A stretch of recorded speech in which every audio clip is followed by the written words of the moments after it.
Hey, it's Eric here at Peachtree Classic Cars, and I've got another 65 F100 this week.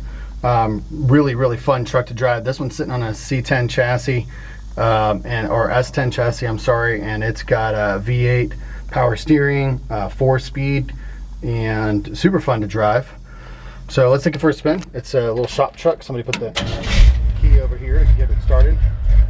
Aftermarket gauges, which I think only the oil pressure is hooked up, maybe the water gauge is hooked up. I thought it was working, but I literally just turned the truck on in the shop too, so put it in gear. Only challenge holding a camera and driving a car, manual transmission.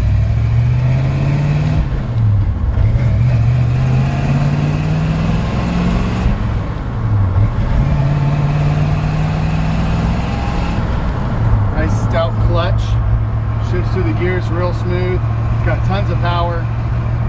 It's a cammed up 350.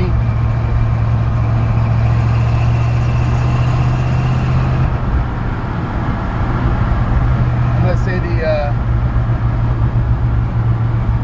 wonder if they have this odometer hooked up as a speedometer, because it feels like we're doing about maybe 55 miles an hour.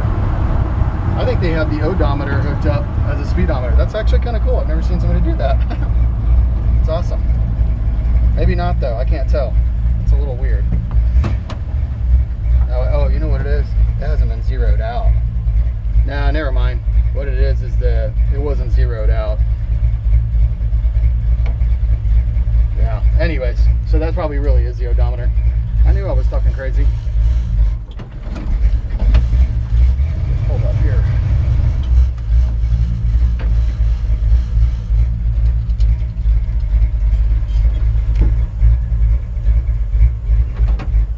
So yeah, power steering, which is really cool, and definitely shop truck, kind of little rat ruddy handlebars welded on. I mean, of course, if you want to fix those, you can always, cut them off and put new regular handles back on. But really aggressive exhaust, which I really like. It sounds nice. It goes with the truck.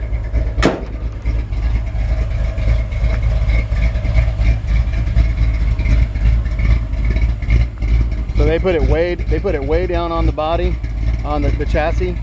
It sits nice and low, but it's not a low rider, but it's definitely lower. Maybe some people might say this is what maybe some guys would call this a low rider. I think a low rider can go all the way to the ground personally, but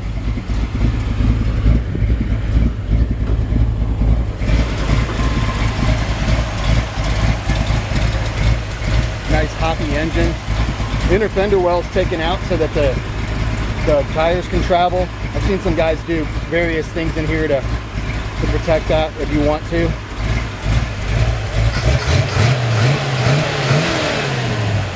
So really good, nice strong.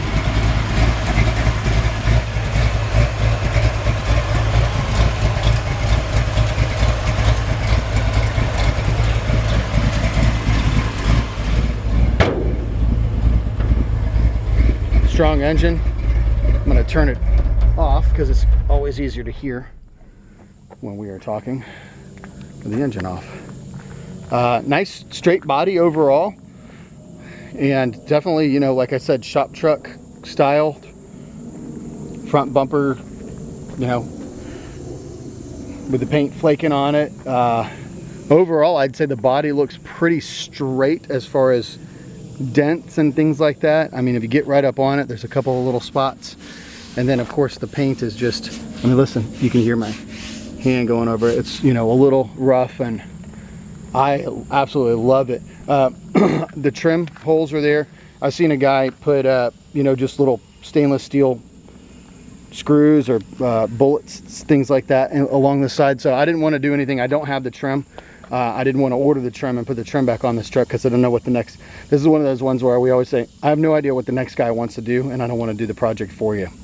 If I was going to keep it, I might put the trim back on it. I like original trim, but like I said, I've seen the guys do the little, fill in the little holes with like stainless steel and do various things. So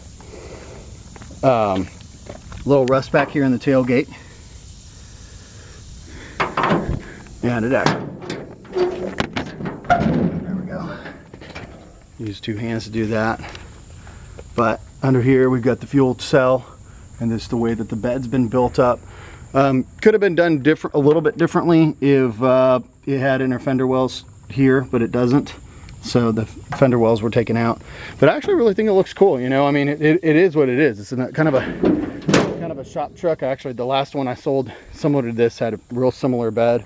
It's got brand new pressure treated wood in there, you know, so it'll never rot. And of course you can stain it any color you want. I left it alone because I thought, again, I'll let you choose your stain color. It costs $15 at Home Depot. It takes about an hour, and then you can have it whatever color you'd like.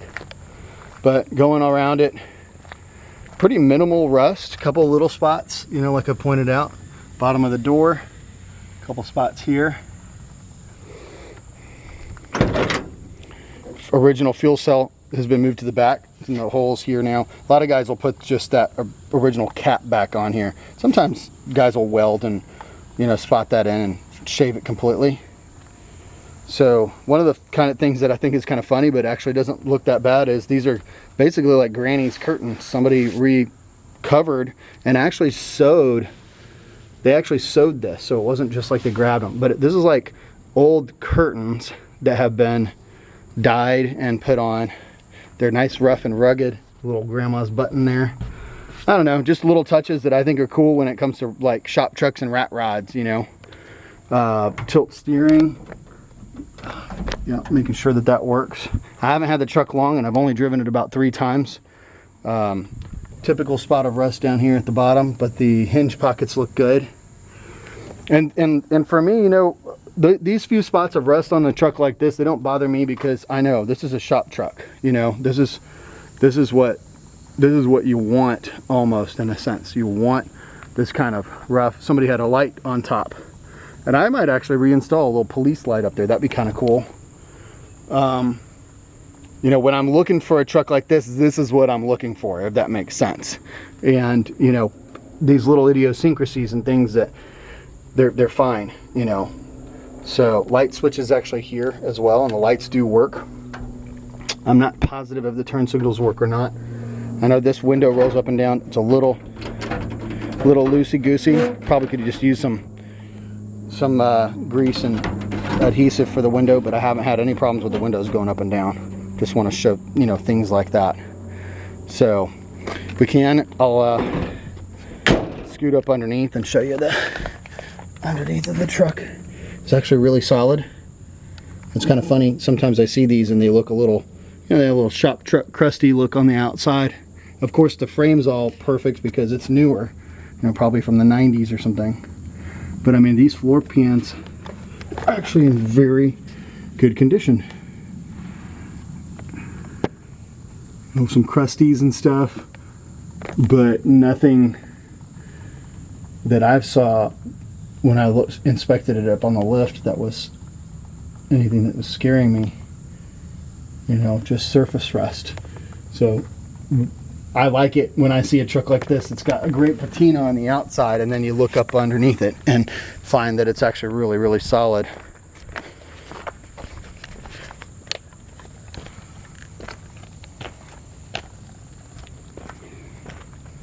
It's got disc brakes, of course. They're manual disc brakes, but they stop great. They stop straight. And again, on this side, rockers are in great shape. Step ups. One little rust hole there is the only thing that I've seen so far.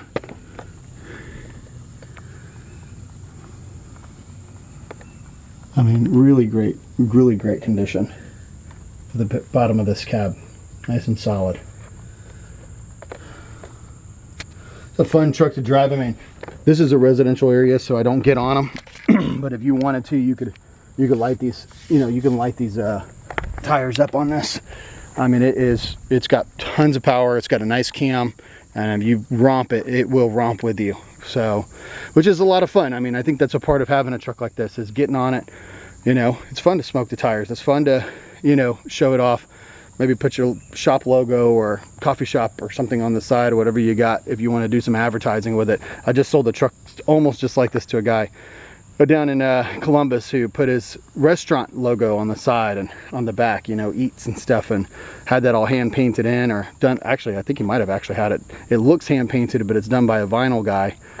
which is very affordable. But man, what a cool truck that would be.